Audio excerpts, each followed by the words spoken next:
Good afternoon, my name is Nicoleta Pînzaru and my today's guest is Member of European Parliament, Mrs. Ramona Strugariu. Today we will approach the subjects regarding the European path of Republic of Moldova.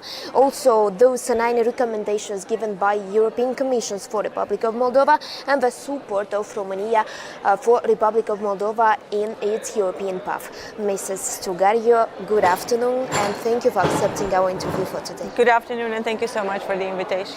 Thank you. We will begin this interview with the question about those 9 recommendations given by the European Commission for Republic of Moldova. We noticed that you spelled out homework for Ukraine, Moldova and Georgia. And what is your take on the progress made by Moldova and also Ukraine in implementing those 7 and 9 recommendations given by European Commission? What is your opinion about that? I would say that the report is good and the evaluation shows that Moldova has made progress. I've seen the comments, I've also seen the comments of the Swedish presidency, which is appreciating the effort, and the conclusion overall is that there is progress, that there are some very clear and concrete steps that have been taken, and then of course there's more work needed on the other steps, but I would say that all of the remarks were made on a really positive and constructive note, which is very good. This is what we expected, and I think this is what everybody is expecting from the Republic of Moldova. It's interesting because you set quite high standards, and now the expectations, every time there's something to be fulfilled or a new milestone to be fulfilled, the expectations is that you will get there and that progress is being made or on the way. So what I can only hope is that you will continue in that direction, and that on the other reforms as well there will be enough progress, because we all know that reforms cannot be made overnight, but enough progress to be able to open the negotiation talks in the end. Do you estimate that negotiations, if Republic of Moldova registers progress till the autumn, will begin till the end of the year? Because there are some voices that tell that this negotiation process cannot begin till the end of this year, or? You do not. I really am always optimistic, and I want to keep myself optimistic about the Republic of Moldova. I believe it maybe could be done, but with obviously the green light also from the Commission that they can start. The sooner the better, and this has always been the political message of this House as well, and you know it very well that the position of the European Parliament has been strong in this sense. There are also some things, and I remember from our previous talks, from the discussions with the Commission, for example, on the 9 milestones, on the 9 conditions, where maybe more clarification needs to be to come from the Commission as well, on how we do the de-oligarchization of the country, and what does it mean concretely. These are milestones that should not be boxes to be ticked in a process. I think they have to do with a deeper reform of the country, and with progress that we of course hope to be consistent. I'm not saying irreversible, because this is something that does not exist. Okay. And I do remember when we when we started the discussions with Romania and the CVM mechanism, that wording in the text was mentioning irreversible progress that we are supposed to make on the reform of justice and institutions and so on. If you're not consistent in monitoring progress that has been made, then it is reversible. So you have to be careful all the time how you preserve the reforms and how you strengthen the institutions, or how you fight against corruption. It's not only about throwing some legislation on the paper. So this is an ongoing process. But I'm confident that enough consistency and enough steps forward can be made, so that hopefully we will have negotiation talks open by the end of the year. And if it's not happening, it's not a tragedy. It's just the optimistic way of approaching it. But I think then, again, the sooner the better. Yes, you're right, because these are the most hardest, I think, recommendations that Moldova should implement till autumn. You talk about the reform of justice, fight against corruption, de-oligarchization, the most hardest one. As you said before, here, Farva, I would like to talk about the relation between Republic of Moldova and Romania. I know that here in European Parliament, the Romanian MEPs are supporting very strongly the European position, European path of Republic of Moldova. Further, how this help is going to develop here in European Parliament for Republic of Moldova? What are the concrete steps that Romania is going to implement in order to help our country to access the European family further? One of the points where the Romanian delegation is very, very united in the European Parliament is the support for the Republic of Moldova. And I think it is crucial to have this approach. We've very loudly expressed and also took concrete action, because that's important as well, so that we can support this European path. At the same time, I acknowledge, and we also push for national support in very concrete terms, in the sense of increasing interconnection energy-wise, we still and Romania needs to continue to build the joint infrastructure and work on these projects, particularly now that we have a broader framework with the European Connecting Europe facility, to act towards that kind of real, support and interconnection. Then again, gas supply, and we all know that Romania has been involved in this and continues to be involved. We need to be ambitious and increase this kind of support, and then road infrastructure, everything that basically brings de facto the Republic of Moldova into the European Union every day. And this is a very interesting point, actually, and I would like to maybe develop a little bit here, because the actual decision is a highly political decision. When you're waiting for that moment in a way, and you're always, of course, pushing so that there is a sequence for political courage to take the decision for Moldova to join and for Ukraine to join the European Union. But until then, everything else can be built and integrated, so that when it happens, you are literally ready for the step. And here, the number of instruments and the variety of the instruments that could be used is very high. And already the Republic of Moldova has access to a type of financing which is right now through Connecting Europe, for example, part of the European family, and those mutual interest projects could be already explored, and the Republic of Moldova can benefit from that. Then, Fiscalis, customs, EU for health, the agreement with Frontex, the partnership and all of the discussions and agreement with the European Public Prosecutor.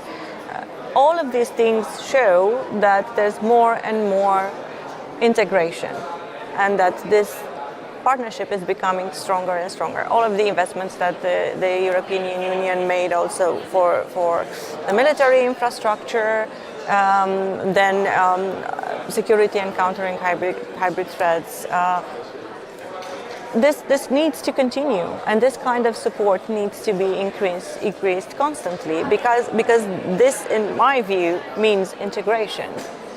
And then for the political decision, of course, it's very important for us to continue to push this message at European level. Mrs. Strugariu, I want to approach the following subject further with you. We talk about Transnistria because there are many opinions about this subject in our country and in our internal policy. Do you believe that Transnistria is an obstacle for Moldova to join the EU? Because there have been comments by US chef diplomat Josep Borrell likening it to the Cyprus case. Yeah, there's a precedent with Cyprus. That's true. What is your opinion on that? Because Cyprus, it is another case. On our case, we have Russian soldiers on our territory. Don't you think it's different, or? I think that it's a matter that is not impossible to handle. It requires a lot of diplomacy, of course. It requires, to some point, some decisions, but I do believe that it is not quite impossible to handle. We've heard it many times. Oh, right. Yes. What about Transnistria? If everything is perfect, what about Transnistria? And then we don't know how this war will evolve. Apparently, Russia has internally as well, more recently, enough problems, and then for how long it's going to be able to support this war and continue this war of aggression. That's something that nobody knows at this point. On the one hand, on the other hand, I do not believe that Moldova will have to face a war, and I don't believe that that's a threat, an immediate threat for the Republic of Moldova. Once there is a precedent, and enjoying this constant support coming from the European Union towards very concrete integration, I think you just need to keep up doing the great work that you're doing already.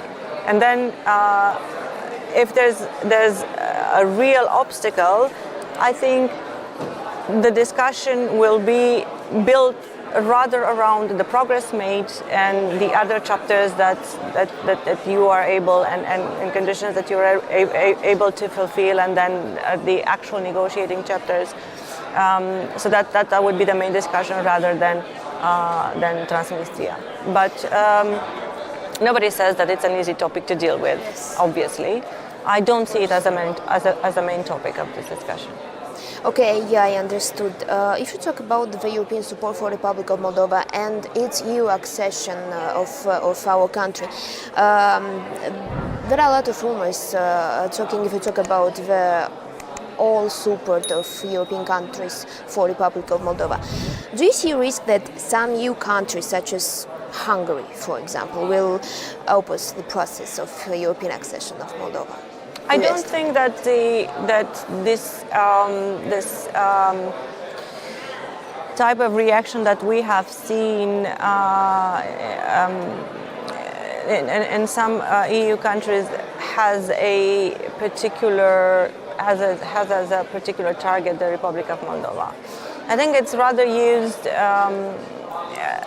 to show off or to blackmail or to push for certain things that these countries need, particularly when they have more complicated discussions about the framework for the rule of law, which is the case for Hungary. Because it's easy to say, okay, you don't give us our money, then we will block the support for Ukraine. Or we would, we'll veto this and that. And the sad part of the story is that it's unfortunately we hear it. Yes. and it's happening, but I think it's under control, and I think that, of course, when you hear that on the other side of the table, you need to react with a proper message responding to this kind of blackmail. And if we allow ourselves to be blackmailed, then the discussion becomes very complicated on many aspects of it, because we're not only discussing about the accession of the Republic of Moldova and Ukraine to the European Union, we're discussing a lot more policies and decisions to be made at European level where the reaction of these countries could be basically more or less the same. So I would not worry about that for the Republic of Moldova. I would be more worried about those countries in this situation because they also face economic difficulties, major ones, inflation, and they do need European money as much as any other European country, or maybe even more than other European country. Mrs. Strugariu, but how worried are you about Russian interference potentially changing public opinion in the Republic of Moldova towards EU accession? Because according to the polls, almost 60% of Moldovans wants to join EU. But we have another situation when we all know that it's not a secret Russia wants to build its own government in our country. So how are you worried about it? No. I think you have to be very alert and to build a system that is resilient by the way it is functioning. Because you cannot counter disinformation and Russian disinformation through forms of oppressing or limiting the freedom of speech, for example, or being over worried about some type of interference that leads you to take decisions that don't necessarily have to do with the way a democratic state functions. So the easiest way to counter this, and I think it's an experience where most of the member states, if not all of the member states, have something to learn, is to be transparent and open with your population, to properly communicate with your citizens, to build trust between you as a representative and the people who gave you a white check and told you, I fully trust you to govern me and take me to the European Union. To be open and honest and communicate in a manner that literally counters this kind of interference and people believing that the European Union is that bad, dark perspective, and that Russia is the easy way to go. I've seen this in many situations and in many countries, and I've seen countries. I recently came back from Taiwan from a visit. It's one of the advanced democracies in the world, as a matter of fact, and I have witnessed how people trust their government because their government is open and because their government really cares about democratic processes, because consultation functions, because all of this relationship is being built on trust. Well, this is what we all have to do, plus education and the investment that they constantly do in the area of education, media literacy, and we've discussed with a number of entities and NGOs in the area of fighting disinformation and propaganda. That was a very interesting, all of them were very interesting discussions. So yeah, there's no magic wand. It's simply that exercise of having mechanisms such as media literacy, such as education, NGOs involved in detecting this kind of disinformation and misinformation, communicating it also to the government but to the broad public as well, and constantly building that trust. I think people fear that they're being lied to or misled when they don't hear from those who represent them. Mm-hmm. When they see that there's no consultation and transparency, when they see that the parliaments no longer function, or that something tends to turn into a mock of a process. This is where you need to be very, very careful as a government, and particularly for those governments who are entrusted now from European level and from national level as well with so much responsibility. I think it is vital. So I'm not afraid that you will have this problem. I think that you all need to be very cautious about how you handle this every day, because it is a number of things that need to be done properly in order to prevent it. It was so impressive to see those 75,000 people, more than 70. That's an image that was everywhere in the press and in the news and here. Absolutely brilliant. I would have never expected to see it so soon in the Republic of Moldova. Well, that's freedom. That is a very powerful message that propaganda and disinformation can be countered. And plus, hosting the recent summit and all of this very refreshing pro-European attitude. And patience, because representatives have to be on the ground and among people all the time. You have local elections coming. It's a wonderful opportunity to talk to people all the time, and I think they will understand when they see the changes and they feel them in their pockets as well, because that's important. That good intentions and good governance are there, not perfect, but they are there. So finally, just to conclude, in conclusion, Moldova authorities should consolidate more powerful institutions in order to fight against disinformation, especially Russian disinformation. Does it? On the one hand, they have to consolidate institutions and structures that are needed to fight disinformation, but also non-governmental experience is important in this area of fighting disinformation, and it is a fact. And they are receiving, as you can see, support from the European Union in this direction as well. On the other hand, they need to keep a constant and open and transparent dialogue with the population and openly discuss with civil society, with journalists, do the consultation processes properly as well in the parliamentary activity. All of these. There's not one, like I said, one magic solution to that.